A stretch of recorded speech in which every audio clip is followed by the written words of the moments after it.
Alrighty, hello everybody. Welcome back to another episode of Clockwork Trades. Today I will be going over a trade recap that I took today. Today I took one break-even trade and one losing trade, so I did take a loss on this evaluation. However, it was a small loss, and that's the important thing is cutting your losses small and making sure that your losses don't make you blow the whole account, right? And you have to understand this. You have to go in with that mindset when you go into a live account or an XFA account, because if you take a loss, you just have to be able to walk away instead of losing more money. So getting into the recap, this is coming into the day today. We see that Friday consolidated inside of Thursday's price range. So I knew that, okay, Monday is going to do something. It's either going to go up or down. And it went up. It went up a lot in the pre-market. I'm going to go ahead and put some drawings on here. So I was expecting this candle to take out the previous week high and get up there. But we'll see if it does that for the rest of the day. But for now, I'm going to dive into the lower time frames to give you guys a closer look. So on the lower time frame, on the 4-hour time frame, we've been respecting bullish PD arrays, disrespecting bearish PD arrays, and we've been just pushing up altogether, right? So dropping into I was actually monitoring this 4-hour fair value gap here. Just mark this out for you. I was monitoring this, and you see that this 6 a.m. candle did end up closing above this, and that gave me a bullish bias. But I'll actually show you why that was wrong and why my break-even trade was a better position. So coming into the 1-hour time frame here, I'm going to go into replay mode. This is what I'm presented with during the morning. Okay, we're still inside of this 4-hour bearish imbalance, and we could see that we're respecting this 1-hour fair value gap here. So I was like, okay, we're probably going to keep on pushing to take out this previous week high level here because it's an obvious draw on liquidity. It's actually not too far away from the draw on liquidity at this time. So I was thinking, okay, we're probably going to go and take that out. So that gave me a bullish bias on the day, right? However, we were forming an SMT with ES at this point in time because ES had taken the previous day high, whereas the NASDAQ did not take the previous day high yet in this point in time. So I was very cautious, and also today is a no news Monday, so you have to be very careful on these days. Maybe I shouldn't have traded today. So coming in, we open up the market.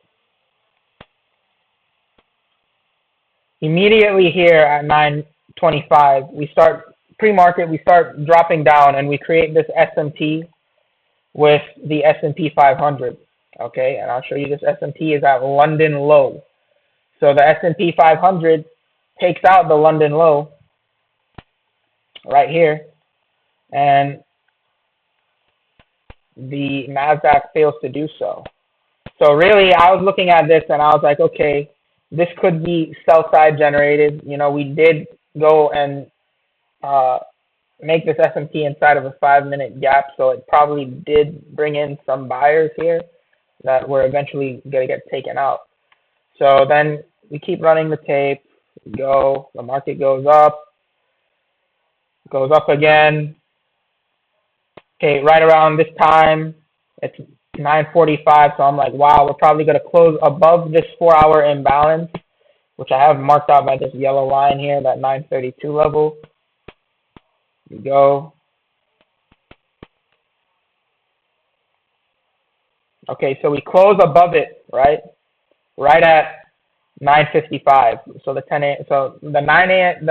6-hour candle, this 4-hour candle here closes above that 4-hour gap. So I'm bullish because of that. However, we have a huge miscorrelation today with the two pairs, and we put in a huge SMT here. Okay, we put in a really, really big SMT. at 10 a.m.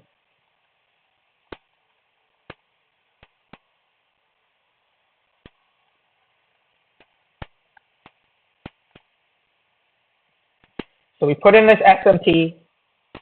Well, actually, let me rewind this. I need to go over the first trade that I took. So the first trade that I took was actually right around here. So I'm seeing this, okay, we're forming an obvious SMT with ES at this time at 955. 955. So 955 is all the way down here on ES, whereas NASDAQ, we're taking this liquidity here. So I was like, okay, got that in 1 minute. So here, we inverse this bullish fair value gap, we create a bearish one. So I'm like, okay, this SMT is probably going to hold. So I'm like, all right, I'm going to get in this position once we are able to push below this candle here. Okay, and reclaim that 4-hour gap. And I believe there was like a 2-minute or a 3-minute fair value gap here. There was something that inversed. No, it's not there. There was a fair value gap here. So anyways, I get in my position right here, right? This is when I get in my position. And I go in with my contract. I'm risking about 500 on the trade, okay? And really, I want to see lower prices. This red line here is where I went break even, so run it. Not break even yet. I'm break even on this candle right here, okay? And then, as you can see, I basically get stopped out immediately. Okay? So there's my first position, break even. So after I see this, I'm like, okay, we're probably not going to respect this SMT here because we've made a huge one down here with our London low, and we're already turning away and respecting that. However, I was just afraid because at this time, the S&P 500 was just so far behind NASDAQ. I'm like, man, you know, I don't see it coming up all this way and invalidating that S&P. So really what happens here, play the tape. We tap into a 5-minute fair value gap. When I reevaluate the situation, I say, okay, we tap into a 5-minute fair value gap here.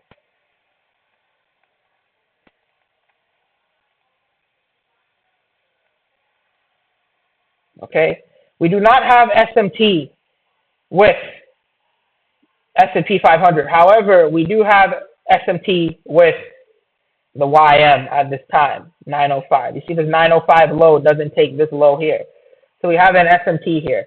So I say, okay, this could be a valid long area here. I just needed to wait for some sort of inversion fair value gap entry or something. So really, the fair value gap entry I should have taken was right here. I missed this, okay? So I'm like, all right, I'm pretty confident that now we're going to deliver into previous week high.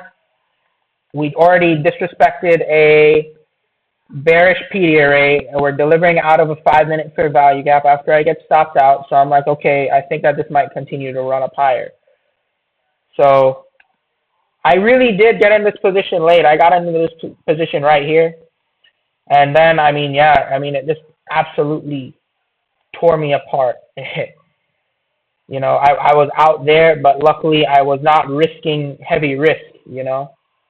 I was out right here because I said that if it was going to run through this fair value gap here, then I might as well just be out of my position. So that's why I took an L. I really should have walked away here. But in hindsight now, when I look at this, I see here that this manipulation created an SMT. So as per usual, I pull my Fibonacci standard deviation on this.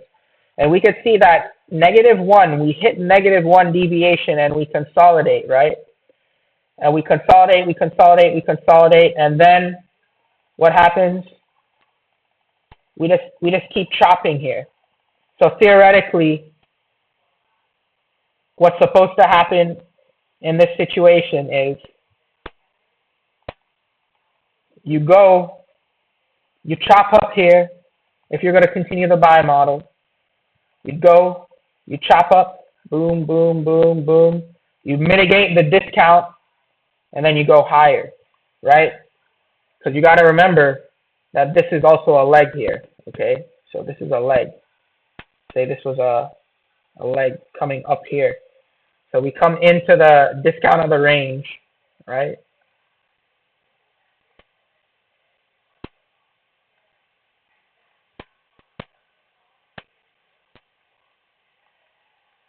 We mitigate discount where this gold line is, okay? We mitigate the discount, and then we keep going higher. But in this case, I think it's going to hold that bearish S&P because this is definitely a change in the state of delivery. And, you know, to end this video, we hit this -2 perfectly and rejected off of it. So this is counter bias now. So we have bearish S&P, counter bias. We have the inversion fair value gap. So this could have been a proper entry here for a short if you were looking at it from this direction with the counter bias, that S&P, which is definitely a clear S&P with ES. But I was really just thinking that previous week high was going to get hit today. But I just got caught up in the chop, and it was just unfortunate. But these days, they do happen eventually, and it's how you respond to them. You know, here's my Top Step dashboard. I'm only down $275 on the day-to-day. My total P&L is this right here. And here's my calendar. Only 2 trades max per day. You see, I took my big winning trade on Friday of last week, and I walked off. I took my loss today, and I walked off as well. I'm not going to continue trading and losing.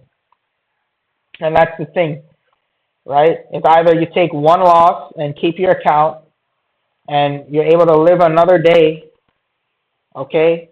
Or you keep on trading, and you keep on pressing these buttons here, and you blow the account.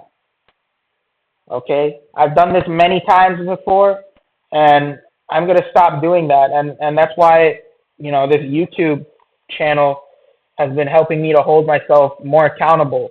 And I mean, let's just go through this journey together, guys. We're gonna get a payout before the end of this year, and everything's gonna be awesome. I hope you guys have a blessed day. Thank you for watching my video.